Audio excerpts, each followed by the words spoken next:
Okay, we're just waiting for Director Stanley and Claire and a couple others. Oh, just Miss Claire. Dr. Stanley won't be joining us this evening. Okay. So Claire is actually here. She's on under the attendees. Oh, I just saw her. Okay, I will move her over. Also, Andrew and Eileen are listed under attendees. Okay, should I move over Eileen as well? You can move Eileen. She'll be presenting in a little bit. Okay. It just gave me the option to move myself, Brenda.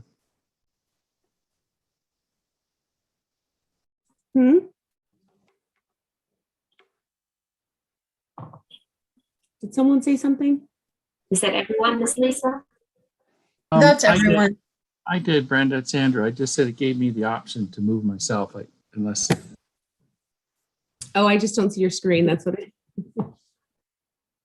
Right. Director Alvarado, are you ready? Yes, I am. Just having a Can't couple see of technical difficulties, but that's okay. I'm here. President Sudduth, Okay, can you give us 1 second? Can you Sure. give me 1 second? We are missing someone and I just want to confirm. Give me just 1 second. Sure. Yeah, for some reason my video is going in and out. So No worries.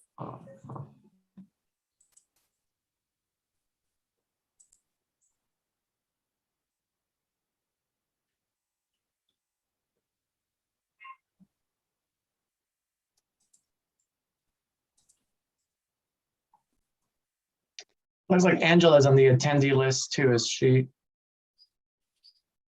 Angela joining?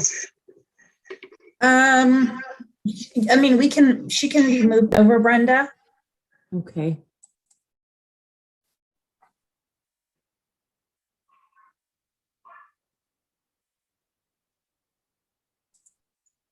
Okay, we can go ahead and start. Okay. Madam Clerk, it is now 6:32, and I'd like to call the meeting to order. Would you please call the roll? Thank you. Director Alvarado? I'm here. Thank you. Director Stanley is not here. Director Weiner? Present. Vice President Cepeda? Here. And President Sudduth? Yes, ma'am. I'm here. Thank you. We have a quorum, Madam President. Thank you so much. And before we get started, I wanted to just say something very quickly. November is not Native American Heritage Month. And for Indigenous people across this country, it's a chance to share all of their unique ancestry, traditions, and contributions into our community and throughout the history of this country.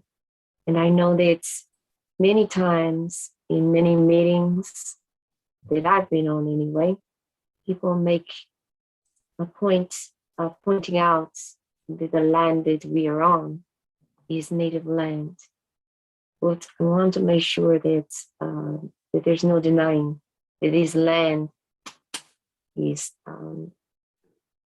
for centuries.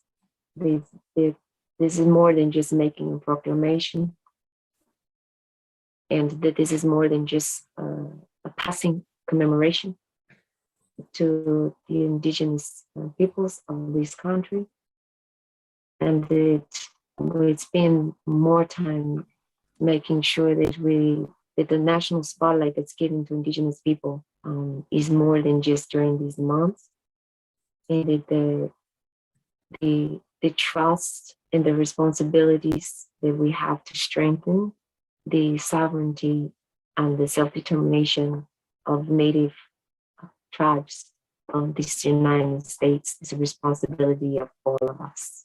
With that, we can move on with the agenda. Do we have any public comment for items not on the agenda, Madam Clerk? And did we receive any public comments or requests to speak for tonight? Madam President, I did not receive any written comment to speak. And I do not see any attendees on our list. So we do not have public comment for items not on the agenda. Thank you so much. As a reminder, I want to remind everyone that Vice President Cepeda will be serving as a parliamentarian for tonight's meeting. Vice President Cepeda, are you ready to assume those duties? Ready, Madam President. Thank you, sir. And at this time, I would like the General Manager to take over for the rest of the agenda and lead us through the meeting. Madam General Manager. Thank you, President Sudduth. And just in case any of the directors haven't had a chance to look at their emails, I did want to just note that on the call or on the meeting today is Gordon Times. Gordon Times will be the acting director of infrastructure and planning while Michael Savannah is out on leave through the end of the year. So Gordon is here and he will be attending the rest of the board meetings through, as I said, through the end of the year in Michael's absence. So with that, I wanted to move on to the next item, which is the consent calendar. And the consent calendar consists of items 1 through 5. And if there are no questions, we would recommend that the board make a motion to approve these items. We should probably take public comment. General Manager. Yes. Do we have any public comment? We do not. I did not receive any written comment for the consent calendar items, and there are no attendees on our list. Okay, thank you. Then I'll make a motion to approve the consent calendar. Thank you so And I'll much. second it. So we have a motion. It's been made and properly made and properly seconded. Do any of the board members have any questions or comments on the consent calendar items? Seeing none, Madam Clerk, will you please call the roll on the consent calendar? Thank you, Director Alvarado, Yes. Director Weiner, Yes. Vice President Cepeda, Yes. and President Sudduth. Yes, ma'am. Thank you. Motion passes.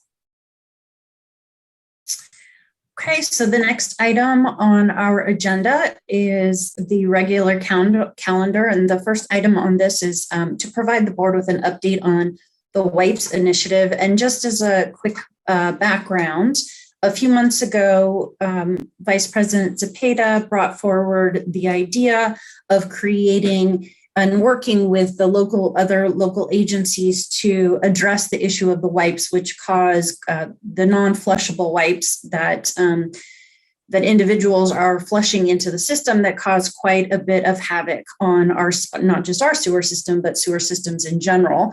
And we have been working with an agency that has been very active in working on legislation around the retitling and proper labeling of the wipes in the marketplace. And so we wanted to provide an update this evening on that work. We also have 4 options that were laid out in the staff report. 2 of those options we are recommending the board consider this evening and take possible action on. And with that, I'm going to turn it over to Joe Neugebauer, who I think everyone knows. Joe is our Environmental Services Manager. He's going to provide a bit more of an update, also lay out some of the options. I've also asked our General Counsel at the appropriate time to just talk about one of the options in particular, which does have quite a bit of potential risk. So I want her to make sure that the board is informed about the risk if that was an option that the board wanted to consider. And then we do have a proposed couple of attachments that we sent out earlier, which are also up on the website, which is a draft resolution and a draft letter, which we can talk about this evening as well. So with that, I'm going to turn it over to Joe and have him fill in the content for you. Joe. Thank you, Lisa, and thank you to the board for hearing me today. And I want to thank the board too for their leadership on this issue of the non-dispersible wipes, and specifically Director Zepeda for heading this up. It's very, very important. As we know, the wipes cause a lot of blockages. They cause overflows in our system. They contain microplastics that get into the environment, and there's really no reason for these products to even be manufactured the way that they are, and especially not be marketed as a flushable product. So really, our main goal with our path that we've kind of fleshed out in this report is to get these non-dispersible wipes, these non-dispersible personal care products off of the shelves, so that they're not available for people to purchase and flush down the drain. So just a little background, just a little less than a month ago on October 6th, Governor Newsom signed AB 818 into law, which requires all of the wipes manufacturers to clearly display a do not flush label on wipes, which is a great first step, but really we've seen that more needs to be done on this issue, because if they're available for people to buy, even if they say do not flush, it's likely that they're going to continue to be a problem in the system. So these list of options here are designed basically to be kind of a least risk to a greatest risk. So number one being the least risk to the district, and number four being the greatest risk. And really, option number one, if you take a look at that, most of what's contained in option number one, we're already doing. And in fact, I wanted to take this opportunity also to update you on our wipes and fog campaign that is underway right now. And some of you may have already seen on the district's Facebook account, we recently posted a series of 6 videos, 3 about fats, oils, and grease, but 3 about wipes and non-flushables. And they kind of spoof the what not to wear reality show. I'm not sure if you're familiar with that, but it goes along those lines. It's a little bit lighthearted and humorous, but it definitely hits home to the points for our residential users that do not flush these things down the drain. It's definitely going to cause a problem for you. It's going to cause a problem for everyone else. So if you haven't already seen them, take a look. And if you have an account, a Facebook account, like and share, definitely help us getting those messages out. So we're already doing a lot of public outreach, and also in the future, in just a few weeks, actually, we're targeting the week before Thanksgiving. We're going to send those videos out as streaming advertisements on the Facebook, Instagram, and YouTube platforms. So this will pop up as advertisements when people click on videos, and it's going to be targeted to West Contra Costa County residents. And so we'll be able to track that, and we'll be getting reports on how many clicks and how many impressions that we get. So we can actually see how these messages are getting out, and how many impressions we're getting. So that'll come early next year. So we're excited about that. It's something we've never done before, and we're finally getting that rolled out. So we're doing a lot more. Some of the additional things that we're doing that's kind of outlined here in option number one is, I don't want to say getting more harsh with the message, but maybe a little more direct with our message, as far as letting our users know that not only do these things cause problems for you, it backs up your pipes and causes costly plumbing bills for you, causes overflows that pollute the environment, but it's also illegal. It's actually in our ordinance.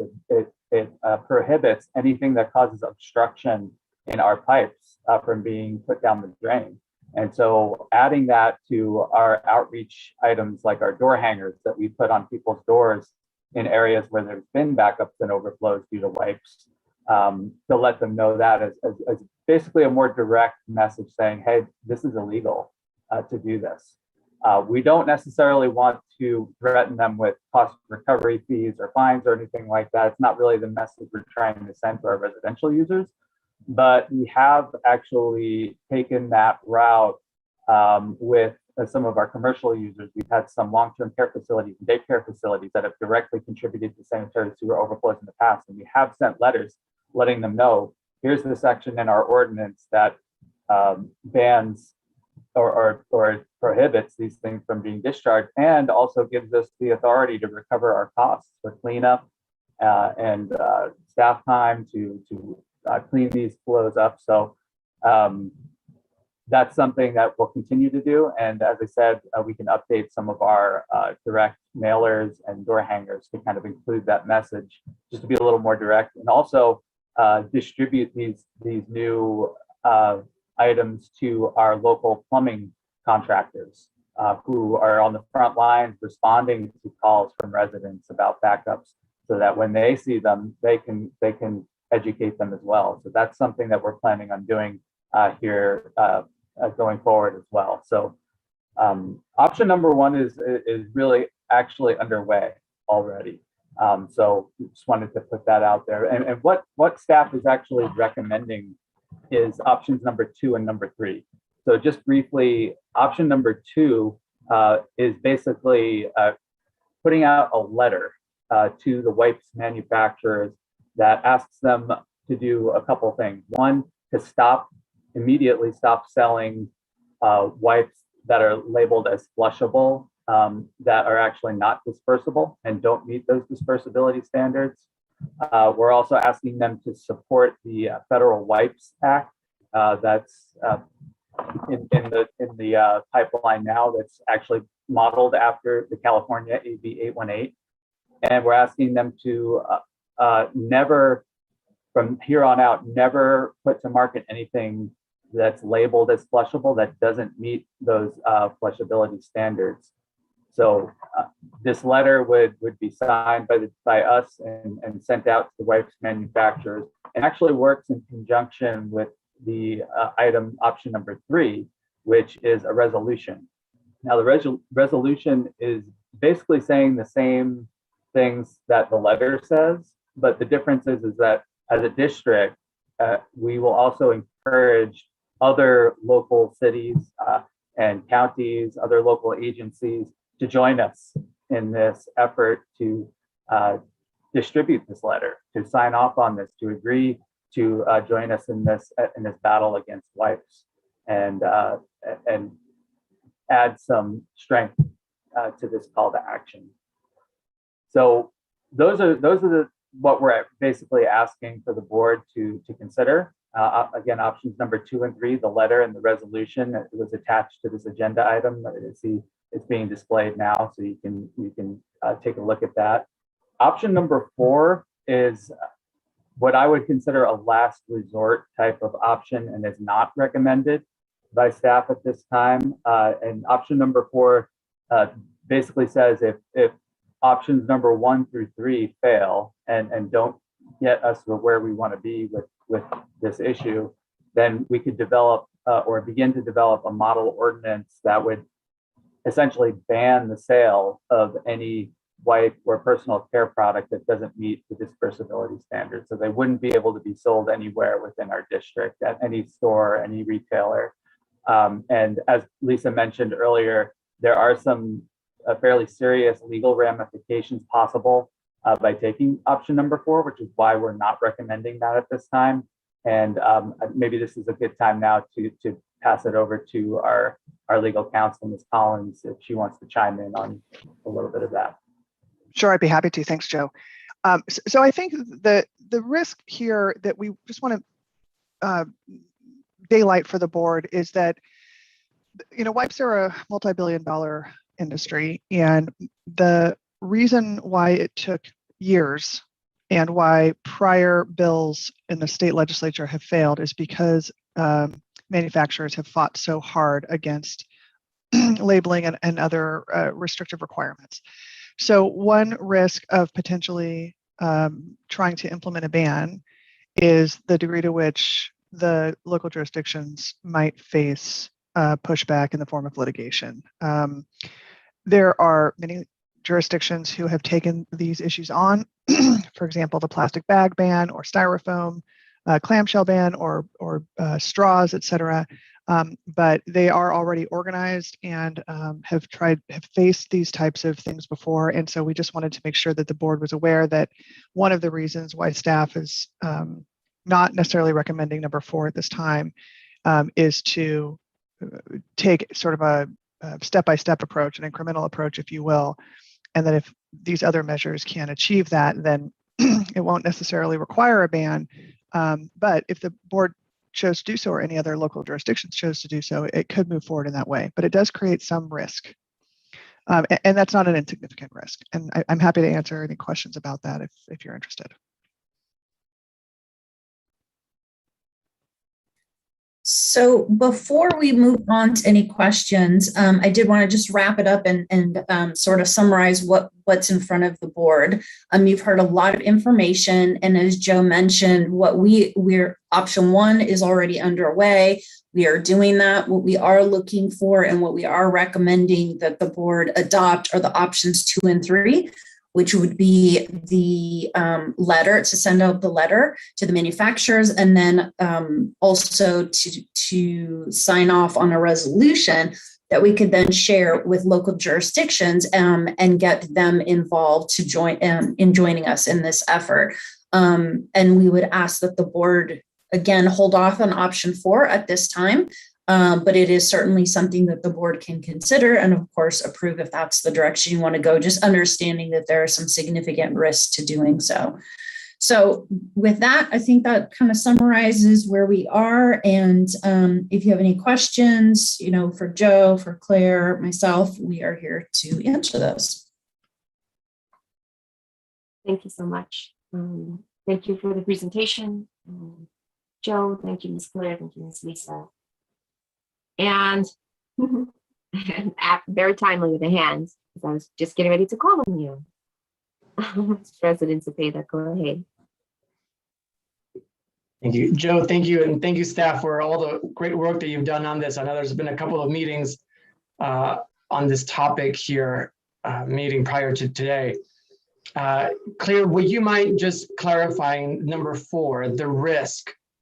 Who would have that risk? It wouldn't necessarily be us, because we are not able to create such an order. We're not able to adopt such an ordinance because we're not able to prohibit the sale of anything because that's not within our jurisdiction. So the risk would not be out. It would be passed along to any of the cities or counties that wish to adopt such an ordinance, correct? Right, that's a great point. So let me be clear about a couple of things. What we can do in our own jurisdiction is prohibit the disposal of these things into our sewer system, right? Because we control the collection and treatment system. And we have already done that. When we first approached this idea, one of the questions was, can we ban the sale altogether? Now, our police powers, if you will, and it doesn't really relate to police at all, that's a general statement, or it's a general concept of what are we able to regulate as a sanitary district. And a sanitary district has certain limited powers related to the wastewater system. But past that, we don't have additional regulatory power. The entities that do have regulatory power are agencies of general jurisdiction, which are cities and counties, which can regulate the sale of certain items. And they have done so in those examples I gave before, like plastic bags and styrofoam and straws, et cetera. So you're absolutely right, Vice President Cepeda, that the idea here would be to work with our local jurisdictions to encourage them to adopt ordinances banning non-flushable wipes. But the entity, sort of the pioneer, right? They used to say the Yugs can tell which one's a pioneer because they're the ones that have arrows in their chest. They're the ones who get attacked first, right? And so it's going to take a lot of guts for a local jurisdiction to want to, put their neck out and adopt an ordinance like this, because it will potentially, and I would say with a high degree of likelihood, be immediately met with a lawsuit from the wipes industry. So I just think we need to go into that with our eyes open. And if we talk to our local jurisdictions, make sure that and I'm sure their counsel will say the same thing, that is a risk. And there may be jurisdictions that are willing to take that risk because they feel so strongly about this issue, because this is an issue that damages very expensive public infrastructure. And obviously certain cities have taken that risk. But again, we just want to make sure that we're daylighting those issues. But Vice President Cepeda is correct that it's really not within the jurisdictional police powers of our agency to implement a ban. Well, working on number 4, the first sentence or the first part of the sentence, they're working with other agencies on a model ordinance would not give us any type of risk, right? We would just be working with them. If the board was to move forward with number 4 as well, for example, whether now or later or never, then it would be that agency. So we would just be working with them, and that particular agency can say, you know what, we get sued all the time. We have no more money for lawsuits, we pass. Or they can say, let's take it on because we've taken on all the others. It has been West County cities and county that has been the ones that have moved forward with the plastic ban, the plastic bags ban, the plastic straw ban, and the RX ban. Just a little bit of background on that as well. When we started this conversation, I spoke to a few different other elected officials for the different agencies. One of them being the city of Richmond, which they took on the plastic straw ban. And they were very successful. They were not afraid of it. They moved forward with it because they saw that as a need. The county supervisor, John Joya, the moment I told him that we were looking to do this, got very excited and said, wanted to talk to me about all the other stuff that he has done, especially with the plastic bag ban. So it's also not something new to them. So I just want to make sure that the board knows that we would not be taking any risk. We would just be taking sort of the leadership and hoping, being able to bring everybody to the table and then allowing them to decide. And at the end of the day, they could all say no, or they could all ban. All West County cities and county could band together and say, yes, let's take this on together, or again, or not. But number 4, again, it's not us taking the liability. It will be if a particular agency that does have that capability, if they decide to move forward with it. So That's fair. If I can add one thing, I think what we're saying is that we, you're everything you're saying is absolutely correct. And I think what we're saying is that we don't want to recommend that the board, authorize us to come up with an ordinance. What we are absolutely willing to do is work with the agencies to help them come up with the components that might go into an ordinance if they wanted to do that. But we won't be doing that as an organization. We won't be writing an ordinance and saying, hey, here's a model ordinance. We don't recommend doing that. There's lots of reasons not to do that. I also just want to highlight that this is when the board initially, gave the approved funding to go to the national I'm sorry, I'm blanking on the Stewardship Action Council. Thank you.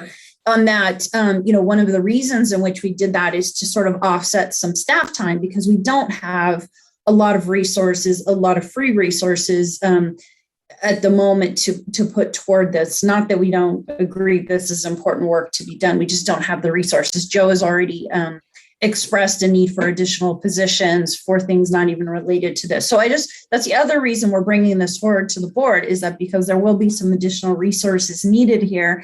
And I want to make sure that the board understands that if in whatever capacity you approve going forward with this, which staff completely supports, we just have to be mindful that there is an impact on staff resources. It cannot be 100% led by the liaison, which is Vice President Zepeda at this point, but there's support that has to come from staff.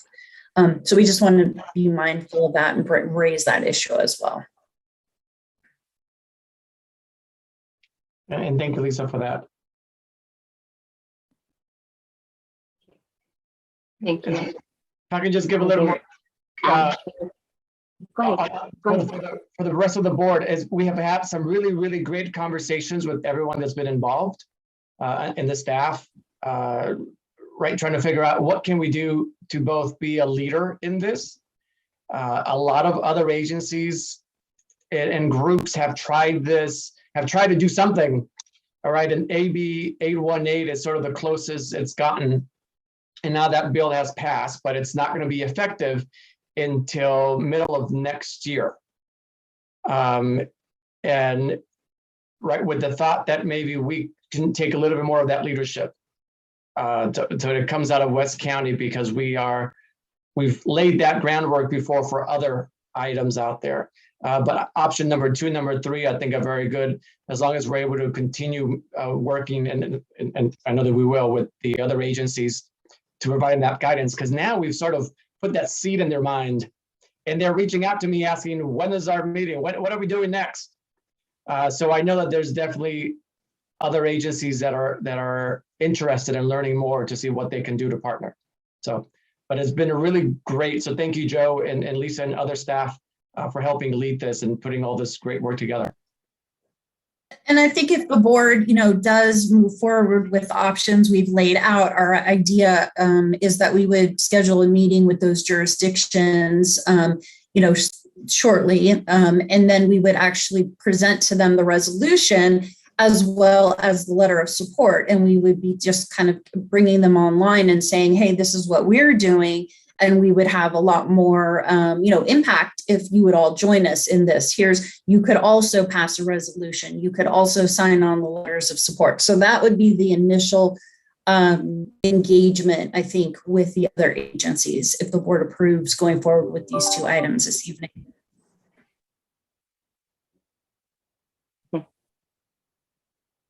Thank you.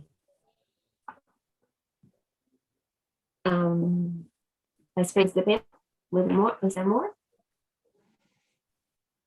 Nope, I think that's it. I think these are really good options laid out by them.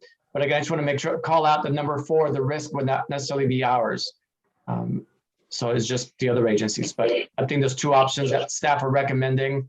One is already done. So it's an option, but we like it or not, they're already doing their great work of getting the word out to the community. We're just going to enhance it more, but that's kind of already a given. So option 2 and 3, working with the rest of the community agencies, I think could be the next good step. And then 4 could be sort of the last if they need more help later on. Thank you. Director Alvarado, Director Luna, did you have any questions or comments before we move on? Director Alvarado. I have some comments.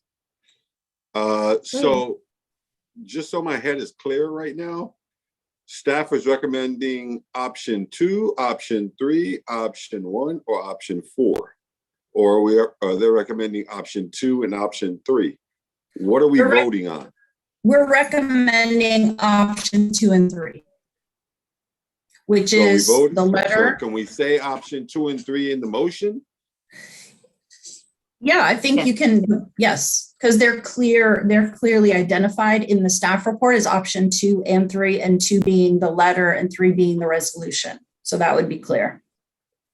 And then I have a question. Did Supervisor Joya get a notice about tonight's meeting? Because I really wanted to hear from him and his comments on how he felt about it. I'm surprised nobody showed up from his office to talk about this.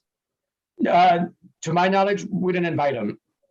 We kind of wanted to figure out what the board wanted to do and then continue the conversations with them on the next steps.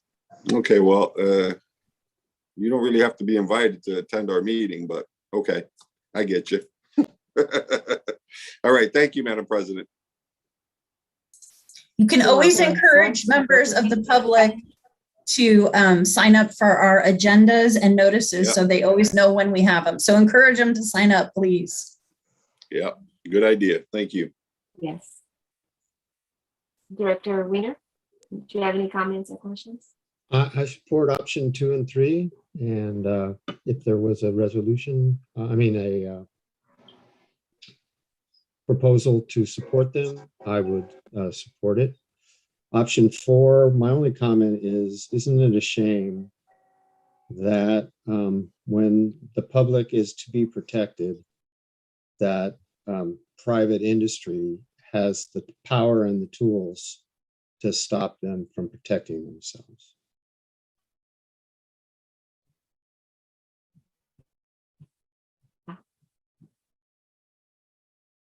Agree. Thank you. So with that said, Madam Clerk, did we receive any public comments on this, or do we have any now?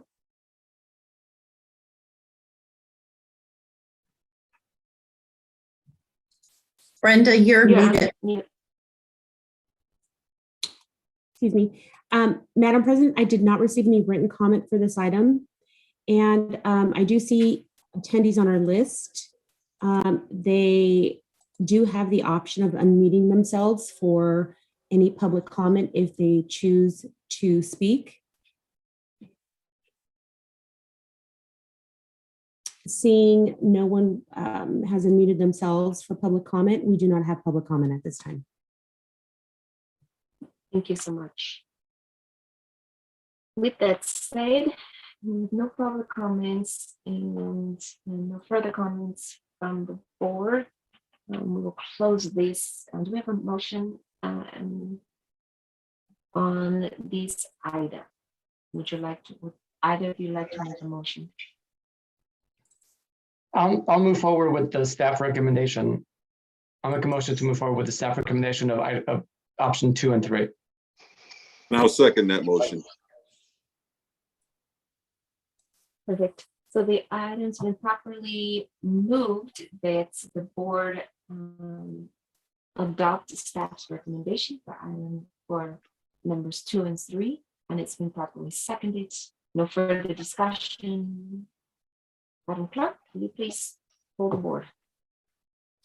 Thank you. Director Alvarado, Yes. Director Weiner, Yes. Vice President Cepeda, Yes. and President Sede. Yes, ma'am. Thank you. Motion passes.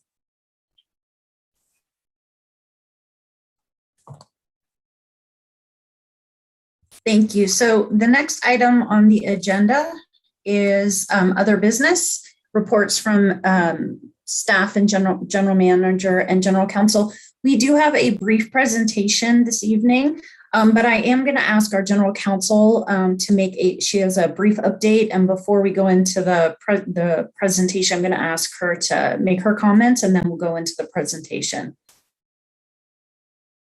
Thank you, Madam General Manager. I just wanted to report back briefly to the board on the progress of the trainings that were part of the censure resolutions made a couple of months ago. I did want to report back to the board that Director Weiner has already begun his training and has completed one of the 2 that were required before the end of the year. Director Stanley has not yet been in contact with the trainer, but we're hopeful that given that there are 3 more meetings this year, the board did direct that the trainings occur on board meeting days. So we're hopeful we'll be able to connect with her and arrange for those. But I just wanted to, again, report back on the status of those trainings. That's all I have. Thank you. Thank you. Thank you so much. Okay, thank you. As I mentioned, we do have a brief presentation this evening on our records management program and an update and some really amazing progress that has happened that we want to share with the board. And with that, I'm going to turn it over to Justin Lovell, our Director of Administrative Services. All right. Good evening, President Sedith and members of the board. I'm Justin Lovell, Director of Administrative Services. I am tonight, I'm just going to share, if I can get my screen up here. Let me just double check that we got everything. We're present. I'm going to talk a little bit about our records management program. So in 2019, so about 2 years ago, the board received a presentation from, get it on here. Here we are. The board received a presentation from Sherry Kelly, who was acting as our clerk for the time, and she showed several pictures of kind of the status of our records. At the same time, she presented a records management plan, essentially several steps that we would take to comply with our records. And we've been working on that plan over the last several years. And one of them is what the board adopted a records retention schedule, which is earlier this year. We had, so now we have a records retention schedule. And over the last year and a half or so, we have been working on our organizing and getting a handle of all of our paper records. And so tonight I want to have Eileen Hansen, who's our Associate Management Analyst, who has been spearheading a lot of this work, to give you an overview of the work that she has been leading, and to show us some pictures of the progress that we have made really over the last several months. So now I'm going to turn it over to Eileen, and you can go ahead and get started. Great. Thank you, Justin. Good evening, ladies and gentlemen. Justin mentioned the overall records management program that we're undertaking and the retention schedule that was approved by the board last year in September. So while the retention schedule deals with the idea of a records management plan, it's the intellectual control of records. There's another piece to that, which is the physical control of records. What do we do with all of that paper that has been generated for many years? For West County Wastewater, that's about a 70+ year backlog of paper documents that had been stored in a number of ways in a number of physical locations throughout the office space. What you're seeing here is what the basement area of the Hilltop Administrative Building had looked like. It served many different purposes, including an unofficial records repository. Once space was no longer available in desks, filing cabinets, and offices, documents were placed in different boxes and different storage containers, brought to the basement for storage. Older project plans and drawings were also brought to the space to be stored. Eventually, the 35 by 35 foot space became filled, and access to any of these records was virtually impossible. The attic area has not fared much better. There was some evidence of previous attempts at cleanup and organizing of the documents. A couple of years ago, temporary workers were hired to begin going through the boxes and identifying what they contained. Each box was labeled according to contents and department, but it was a very cursory undertaking. There wasn't much detail beyond contents and department. As Justin mentioned, about a year and a half ago, we began more in-depth work going through the boxes in both the basement and attic areas. Garbage and obsolete items were removed. Contents of boxes were further surveyed and sorted, indexed, and entered into a tracking spreadsheet. According to the adopted records retention schedule, boxes were identified as active, permanent, or ready for disposition. And Justin, if you can go to the next slide, please. And that's what this is part of the way through. We have done a lot of box moving and rearranging. To create additional workspace in the basement and attic, boxes of records that were identified as ready for disposition were moved to the pods storage units in the secured gated area of the parking lot. In April of this year, 182 boxes were sent for secure destruction, as well as 24 boxes of obsolete multimedia items. That means magnetic tapes, floppy disks, CDs, that type of material. And just last month in September, an additional 190 boxes of documents were disposed of as well. Just a few weeks ago, junk haulers took away the last of the non-records items for recycling or disposal. All records boxes have been moved to secure locations to await further processing. The attic space will be sanitized this week. The basement will be cleaned and repainted in the next few months. A plan currently under consideration would designate the basement space as the permanent records room for paper documents, and the attic as the permanent storage space and review room for project plans and drawings. We've made a lot of progress. We do have a bit of a ways to go, and we've identified some next steps. We've processed approximately 600 boxes of paper documents. We have about another 100 boxes remaining, so we need to complete the processing of those boxes. We will move all plans to the attic and all documents to the basement. We're also working on creating a useful searchable index that promotes accessibility and use. Without a way to identify what's in what box, we just have lots of boxes of paper that don't really serve a purpose. And we've also been dealing with the Hilltop Administrative Office. Next stop is the plant. And we just got to look at that today, and we hope to get that underway soon in 2022. And if anybody has any questions, I'll be happy to answer those. Otherwise, I thank you for your time and your attention. Thank you, Eileen. I do want to just wrap it up really quickly. We've been, Eileen's been working very hard on our paper records. So I'm also working with staff, with Brenda on managing our electronic records and seeing which records we can store electronically so we don't have to have a paper copy of them. And so we are working over the next several months. We will be implementing an electronic records management system so that we will be able to have a filing and storage solution for any electronic documents. Because as the board has noticed, we're working on reducing the amount of paper records that we have and keeping them electronic as many as we can. So yeah, we're happy to answer any questions that you may have, and just thank you for your time this evening. And before there are any questions, I want to really thank Justin and Eileen and also Inga Murray-Bish, who have been instrumental in getting this done. Eileen picked, actually, as impressive as the pictures are, Eileen didn't even show you the worst of the pictures. I mean, I have never seen some of the areas in the basement or the attic before. I didn't even know the spaces existed. I'd never seen the floor before. I'd never seen the walls before.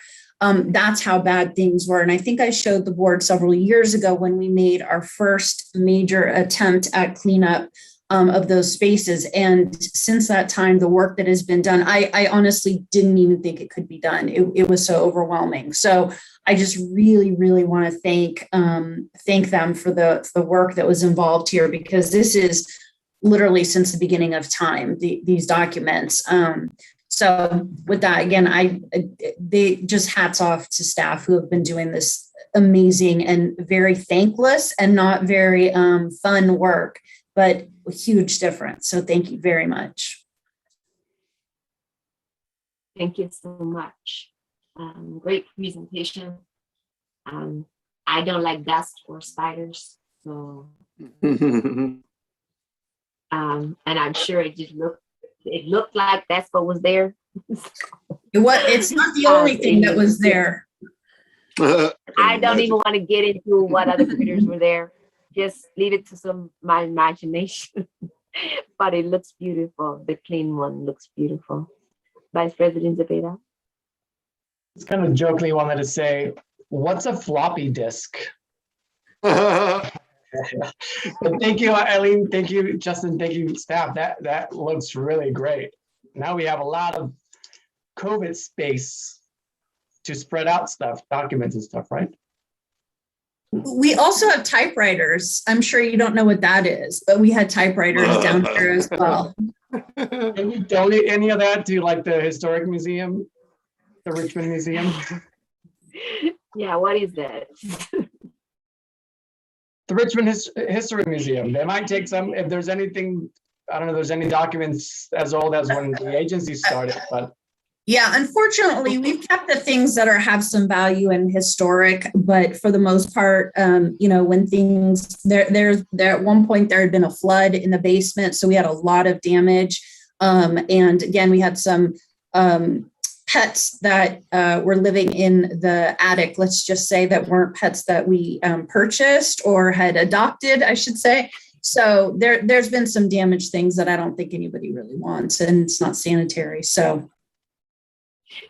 Was it Mickey or Minnie? I think they were related. I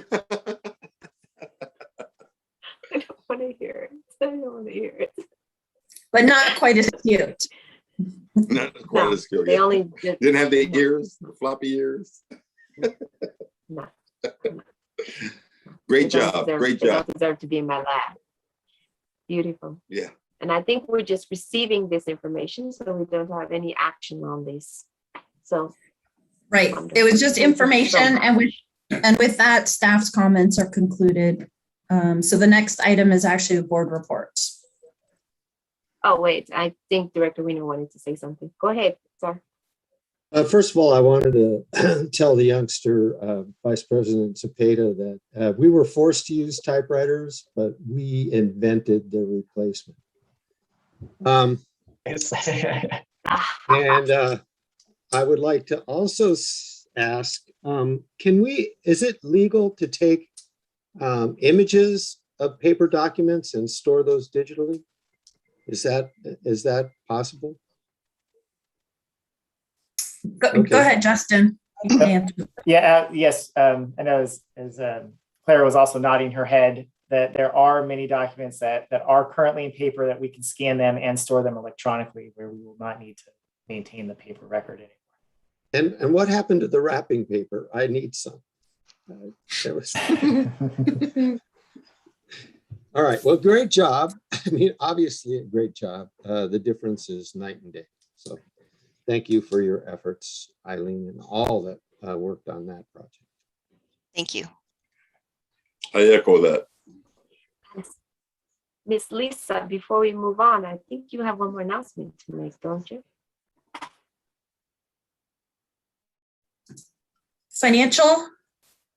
Is this related to the, yes, okay. I'm gonna actually ask Justin. The GFOA, the GFOA. Yeah, the GFOA, yes. I'm gonna ask Justin to take care of that. Thank you for the reminder. Absolutely. Yeah, good evening again, board. We do want to announce, we're happy to announce that we did receive an award of excellence with our annual financial report for the fiscal year ending June 30th of 2020. It does take a little bit of time for the GFOA, which is the Government Finance Officers Association, to review our annual report. But I am happy to announce that we did receive the award of excellence for our annual financial report meeting. So we're essentially meeting our best practices for financial reporting.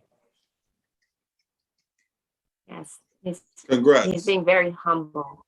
He's being very humble. So for the public, it means that the district has met the highest standards that the Government Finance Officers Association requires, or the GFOA requires in accounting practices and in the management of public finance. So the district staff and finance department has done very, very well. So thank you so much. Congratulations to all of you. Your hard work is being recognized not only by us, but by the GFOA, is having put forth some of the best practices in governmental accounting and financial reporting. Again.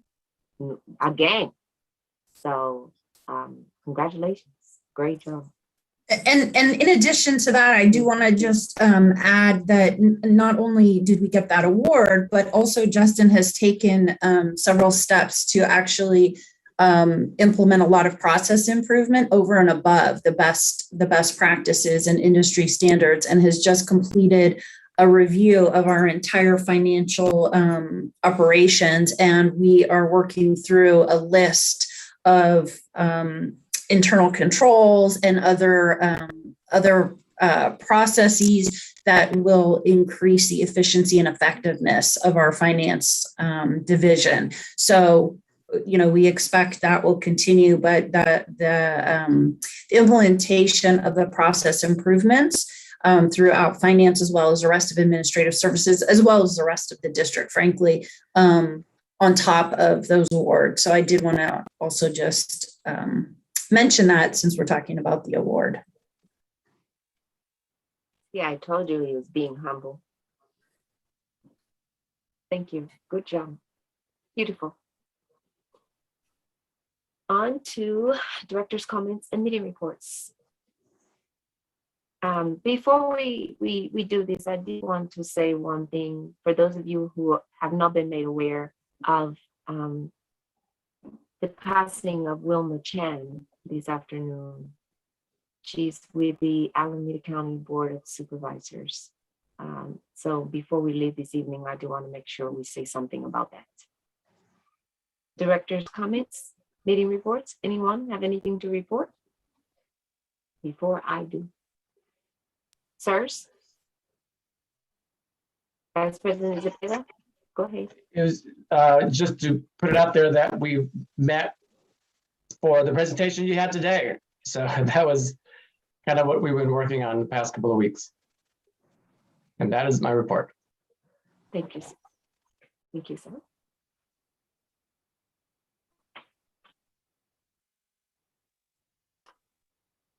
Director Weiner, Director Alvarado, anything before we move on? I'm good, Nope. thank you. Nope. Great. Very quickly, I know Director Weiner, you will also be going to the Pioneers Conference. We have been going to the Contra Costa 350 and Climate Reality. We have some initiatives that we've been going from city to city to enact, coincidentally related to the presentation from today, regarding not only energy savings, but also microplastics. I've been doing a series from some of our local colleges with women and girls in women in science and girls in science regarding PFAS and microplastics. The next one that we will be headed to Sacramento State on this one. There are a number of CASA webinars and CSDA webinars. I would ask that all of you check that out. There's some good ones coming up, especially one at the end of the month. There's a virtual workshop on board member best practices, as well as the CSDM study group. It's coming up, that one's in January, but the one on 11/30 is called board member best practices. I would ask that all of us try and take that one if we can. Public service ethics is also coming up, and sexual harassment training is coming up. We have a number of other, because we're a member of CSDA, there's a number of other free webinars that are coming up that would be good for all of us to take. I'm attending the Aqua conference in December. The well cohort is starting next month. There's some well webinars that are coming up. I did attend the NAACP conference last month as part of the environmental in all of the environmental sessions, and I will send a written report on that. I was able to get the environmental infrastructure, some monies for environmental and infrastructure into the conversation for the Measure X Community Advisory Board conversation. The Board of Supervisors will be voting on this in 2 weeks. If you have a chance to at least tune into those meetings, to that meeting, it will be on the 16th, Tuesday the 16th. It should be very interesting. There's a lot of money that will be going into our communities based on that, and we were able to get some money allocated for environment. That's it for me. Again, I do hope that we will all keep Miss Wilma Chan's family in our prayers this evening. If you don't know, she was hit by a car after she was walking her dog on the South Shore of Oakland this afternoon, and she passed away at the hospital at 2:30. She has served the public for over 30 years, and most recently on the Board of Supervisors for Alameda County. If there are no more comments from anyone, I will ask the clerk to do what we like best, and it is 7:28, just under 1 hour. Great job, everyone. Appreciate y'all. Stay safe. Madam Clerk, will you let us know when we will be meeting next? Oh, I'm sorry. Ms. Claire, were you waving or did you have something to say? I'm just saying good night. Have a great night. Oh, okay. Thank you. Will you tell us when our next board meeting is, Madam Clerk, and adjourn the meeting after that? When is our next meeting? Right. Thank you, everyone. Our next meeting is on November 17th, and the meeting is adjourned. Have a good evening, everyone. Go Niners! Go Niners! Go Niners!